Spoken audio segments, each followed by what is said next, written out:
Good evening, everybody. So today's gonna be a relatively short stream because I do have to watch Kamen Rider for my buddies today. So we'll do as much as we can before I gotta get moving. So I slept on it like I promised yesterday. We're gonna add a couple more sections after the case studies. I never do this because whenever I'm done with the case studies, we usually start wrapping things up. But I feel there's still more things we need to talk about. So as usual, don't drink unless you're an adult. I gotta refill this. This flask is about to be empty. I'm sad. Okay. So let me just go over my sections one more time, then we'll see what we're going to add. But honestly, don't have a lot of time today, unfortunately. Let's see. All right. So we talked about fear in the brain at section 0. We talked about space that turn against you, self-explanatory there. The weight of silence. Memory and distorted perception, okay. Helplessness. That's repercussions in internal companions. Loneliness and location. Self and isolation. Digital isolation. Echoes of humanity. Time and isolation. The comfort of madness, which is gonna be a big one. We did the mythological tie-ins, we don't have to worry about that. False companions and deceptive signals, which is fine. Isolation and transformation, the body in isolation, slow burn of anticipation, the fragility of sanity, isolation of the storytelling mechanism. Then we did the case studies.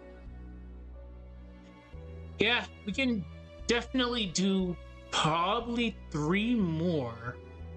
I'm definitely pushing it. Like I never do case studies. I never do sections after the case studies. But I definitely feel this.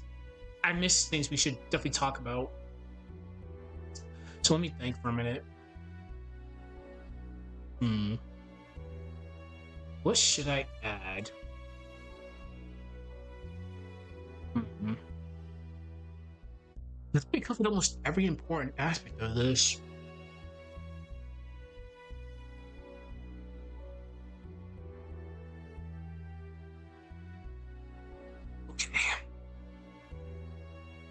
I guess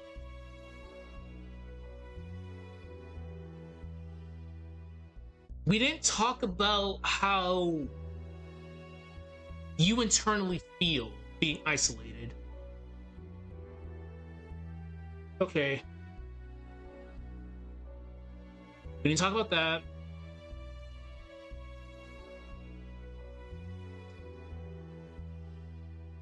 When the world isolation in the world itself, that's we can go with about that one. And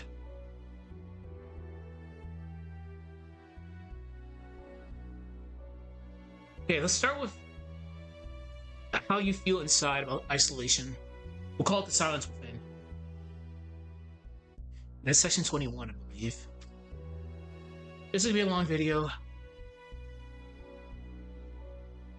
Section 21. The silence within.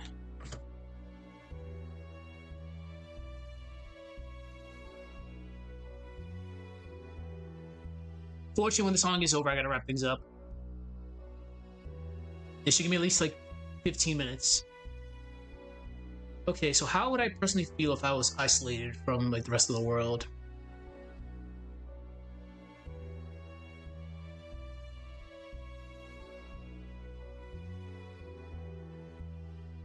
Because again, like I mentioned before, we're social creatures. Like we need companionship. If we don't have companionship, we start like losing it. I know we talked about that a little bit. I can go into this a little bit more detail. Okay, let's start with that. So isolation. Isolation rewires the senses. The senses.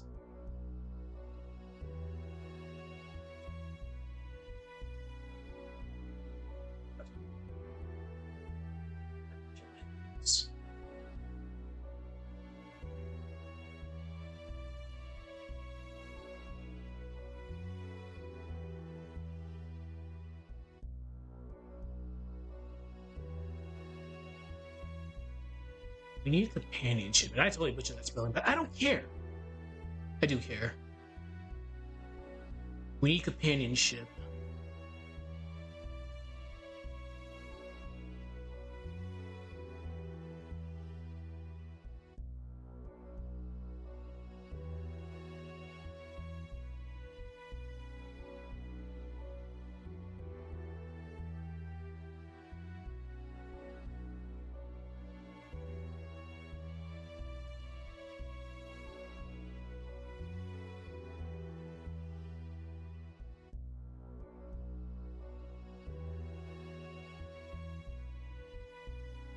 It's affected.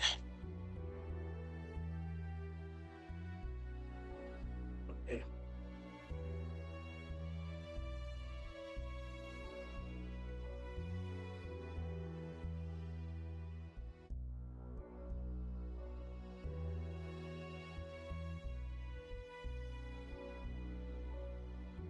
This will be getting a ping pretty soon.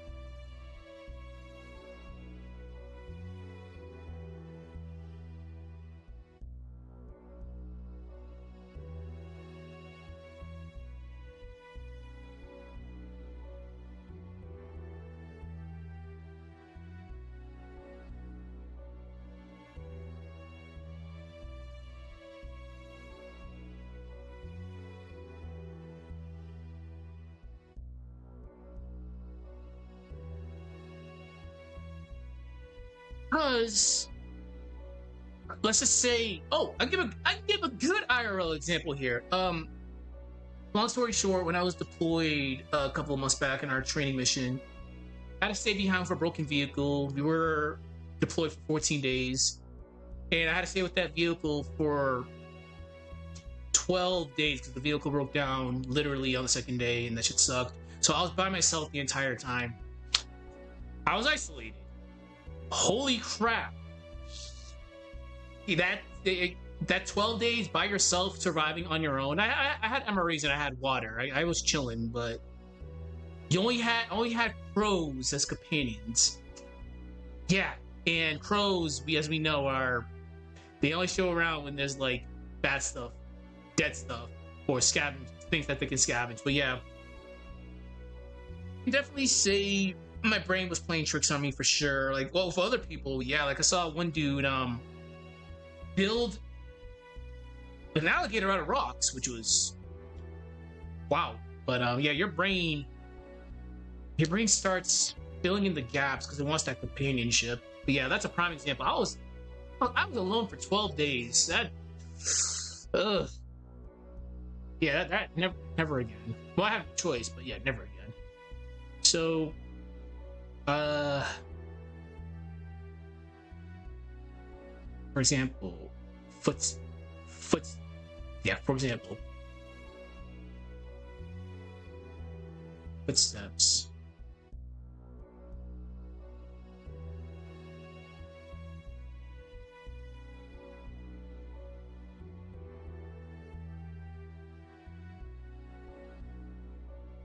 Whispers.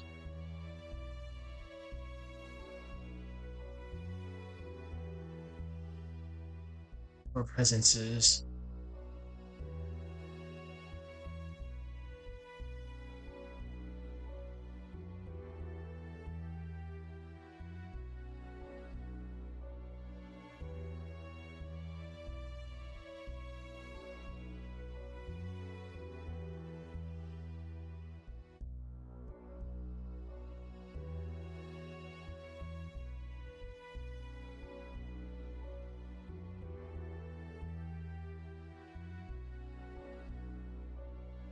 All right. Yeah, our brain becomes the worst enemy, but yeah, like that's 12 days with a broken down vehicle. I didn't know how the hell I actually survived that. I after like the third day, I'm like, damn. I have water, I have MREs, I have a crap ton of MREs. I can survive. Holy shit, I'm by myself with nothing to do because we couldn't have our phones. And I was the fool who didn't bring a handheld console. Not next time. Next time, definitely not going unprepared. That's fucking sure. Don't mind me. Yeah, a lot.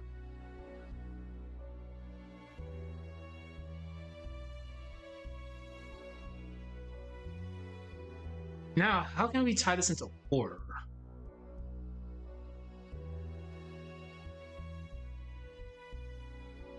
Oh, that's easy, because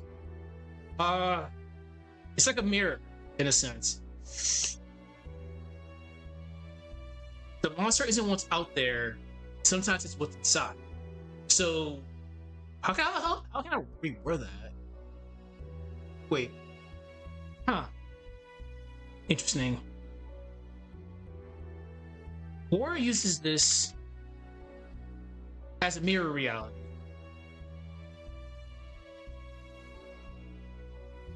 Mirror reality.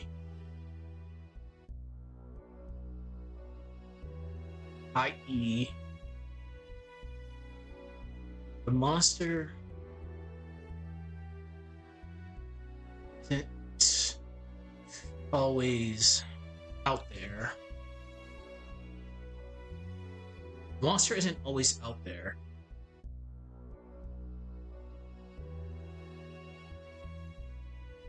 But from the mind. There we go. But from the mind. All right. The mid.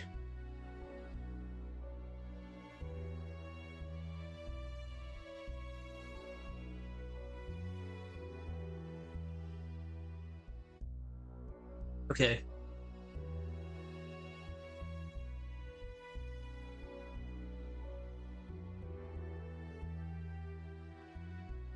Okay, I think that's fine. Isolation rewires the senses. Humans are social creatures. We need companionship. When isolation, also depending on the length of the isolation, our mind gets affected. While being isolated, our brains can become an enemy. For example, footsteps, whispers, or presences when no one is around could be the brain's desperate attempt to make connection. Horror uses this as a mirror reality.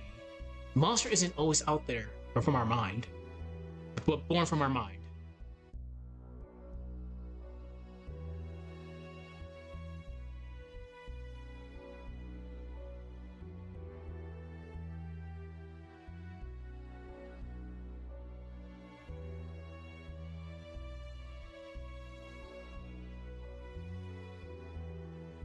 But unfortunately, does have to be a relatively short stream tonight because I got plans with my buddies soon. So I think this is good. We have to do 2 more sections, but I don't think that's the end of the world. So let's just go over the case studies one more time, just to make sure I didn't miss anything. So case study 1, Resident Evil 4 OG and Resident Evil 4 Remake. Both versions of Resident Evil 4 have Leon as a lone figure, sort of. Leon gets a lot of help in the background in a hostile environment. It should be noted that OG RE4 Leon and Remake Leon are different characters. Hot take. OG RE4 presents isolation as external. My notes kill me sometimes. You fool. Think of it like tactical detachment. While the remake turns it inward, shaping it through guilt, trauma, and fatigue. Because Leon, to make Leon more, it's kind of a shift from his overconfidence, kind of pushing it, confident self in RE4 OG. The setting of both games is a paradox in a sense. It's open yet suffocating, alive yet unwelcoming. Hot take again. You as the player see the after effects of Las Plagas on the surrounding area. Things become predatory, reinforcing the idea that Leon's survival is not through companionship but through solitude. Why did I miss that apostrophe S? Mechanics play a role in isolation. Another hot take. OG RE4 limits controls and perspectives to emphasize distance, while RE4 Remake humanizes isolation through realism and vulnerability. Alright, okay, since this is awkward, we have to think outside the box. Let's focus more so on how isolation is a condition of the mission, but the cost of it. Help and safety are illusions. Leon is alone. Silent Hill F, which has to be spoiler-free. Silent Hill F moves the series to Japan, specifically to a somewhat rural section of Japan. The FMC, Hanako, finds herself swallowed by a floral prison. That's very cheeky, by the way. Other Silent Hill games follow a more industrial, it's more sourced toward the other world setting. I have to be very careful of how to word this later. Unlike other entries in the series, the isolation this game presents is organic, feels organic, like it's alive. Other games feel dead and abandoned. Think how empty Silent Hill 2 feels in the fog world in Dead. Silent Hill does indeed follow this gimmick in a sense. Oh my god, Jesus Christ. That was quick. Case in point being, society felt like it was still ongoing. People talking in their homes, for example. Gossiping in their homes. They're talking straight up shit in their houses. Play the game. Even when things were going soft. Again, I must be careful here. Hinako is a prime example of an outcast with a limited friend circle and problems at home. Dad is an ass, mother puts up with it, only really felt connection with her sister. So this is kind of different from the usual horror gimmicks. While some tropes do exist, this is more so of a journey of a girl ousted by society.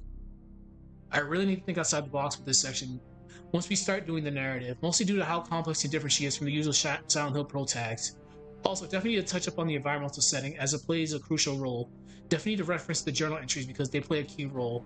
This is very important. This is a very important aspect to her isolation. Well, yes, she is damaged. It goes deeper than that. We need to touch upon that. I gotta take my time with this one. So Ruin. Again, I can't get myself stuck in the rabbit hole here. No crazy angles or theories. That's a map pat and FNAF theorist territory. If we cross that event horizon, we are coming back. Also important, we need to be careful of what's canon or not. Remember, main game has different endings. Rip Fanny. In Ruin, you take control of Cassie, the friend of the main game protag Gregory. The setting is the ruins of the Pizzaplex. The main difference is the Pizzaplex has lost its vibrant colors and seems dead. It literally is dead, fueling the feeling of isolation. Unlike Gregory's adventure in the escape in the main game, we have to know how the Pizzaplex felt alive during Gregory's journey, and Cassie's journey is fueled by the desire to save a friend alone. Remember, no wonky theories, but Gregory communicating with Cassie may or may not be him. The Glamrock animatronics, now broken and feral, blind Roxy, Monty bisected, and Chica isn't eating pizza anytime soon. They are fragments of what they once were. While Gregory had the companionship of Glamrock Freddy, the situation is somewhat different with Cassie. While there is friendship with Roxy due to their shared past, it turns sour in the end. Gregory and Glamrock Freddy remain together, while Cassie has to put down her friend in order put down her friend to progress to save her other friend. Oh my god. That's why I proofread stuff. Just making her alone again. And today we did this section. So we're gonna do 2 more sections tomorrow, and maybe do the conclusion. Yeah, we'll try to do all 3 of them tomorrow because I'm off tomorrow. So again, I do apologize for the relatively short stream, but I gotta go watch Kamen Rider for my buddies in a few minutes. Well, pretty soon. All right, take care. I'll see people tomorrow. We're almost done with this outline. Pretty soon we'll start the narrative. Take care, and I'll see y'all later.